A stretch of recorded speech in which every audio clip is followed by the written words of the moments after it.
Police go back, আমার ভাইয়ের রক্ত ভিটা যেতে দেব না, আমার ভাইয়ের রক্ত ভিটা যেতে দেব না, আমার বোনের রক্ত ভিটা যেতে দেব না, আমার বোনের রক্ত ভিটা যেতে দেব না। আমার ভাই কবরে পুলিশ কেন বাইরে, আমার ভাই কবরে পুলিশ কেন বাইরে? আমরা যারা সাধারণ ছাত্র তারা খুব শান্তিপূর্ণভাবে আন্দোলন করে আসছি। আমাদের মধ্যে কোনো ভায়োলেন্সের কোনো চিহ্নও ছিল না।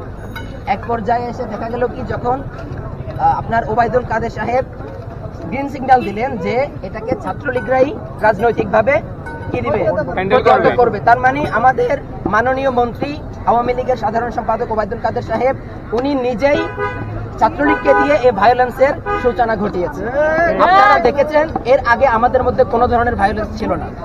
এরপরে গতকাল আপনারা দেখেছেন যে ছাত্রলীগ এবং পুলিশ ছাত্রলীগকে পক্ষে সাথে নিয়েই সাধারণ ছাত্র